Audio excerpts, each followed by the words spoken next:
কার্যক্রম নিষিদ্ধ থাকা আওয়ামী লীগের পরবর্তী সভাপতি হতে যাচ্ছেন সজীব ওয়াজেদ জয়। গোপন বৈঠকে এই সিদ্ধান্তে পৌঁছেছেন গত বছরের 5ই আগস্ট ছাত্র জনতার অভ্যুত্থানের মুখে দেশ ছেড়ে পালানো সাবেক প্রধানমন্ত্রী শেখ হাসিনা। অথচ হাসিনার ছেলে জয়ের নেই কোনো রাজনৈতিক অভিজ্ঞতা। কোনো সাক্ষাৎকার দিতে গেলে তাৎক্ষণিক প্রশ্নের উত্তর দিতে গিয়ে রীতিমতো হিমশিম খান জয়। শোনা যায় আওয়ামী লীগের শীর্ষস্থানীয় নেতারাও হাসিনা পুত্রকে কখনোই রাজনৈতিক ব্যক্তিত্ব হিসেবে বিবেচনা করতেন না। এরপরও জয়কে দলটির সভাপতি করার সিদ্ধান্ত নিয়েছেন সাবেক স্বৈরশাসক হাসিনা। ব্যাপারটি নিশ্চিত করেছে গণমাধ্যম বাংলাদেশ টাইমস। জয় নিজেকে সবসময় আইটি বিশেষজ্ঞ বলে পরিচয় দিতেন।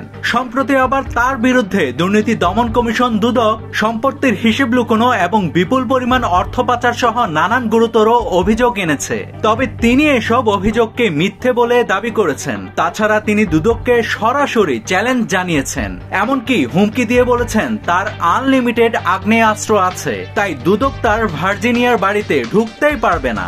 এমনকি অন্তর্বর্তী সরকারের প্রধান উপদেষ্টা অধ্যাপক মোহাম্মদ ইউনূসকে উদ্দেশ্য করে জয় বলেছেন, ইউনূস সরকার আমার কিছুই করতে পারবে না।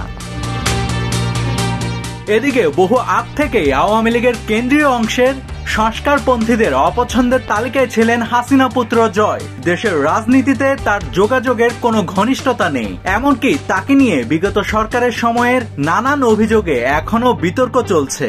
এছাড়া শেখ হাসিনা ভারতে আশ্রয় নেওয়ার সঙ্গে সঙ্গে দল ত্যাগ করার ঘোষণা দিয়েছিলেন জয়। এরকম আচরণকে স্বার্থপর উল্লেখ করে সমালোচনা চলে দলটির ভেতরেই। এমন অবস্থায় 44 বছর ধরে দলটির নেতৃত্ব দেওয়া হাসিনা এবার হাল তুলে দিচ্ছেন নিজের পুত্র জয়ের হাতে।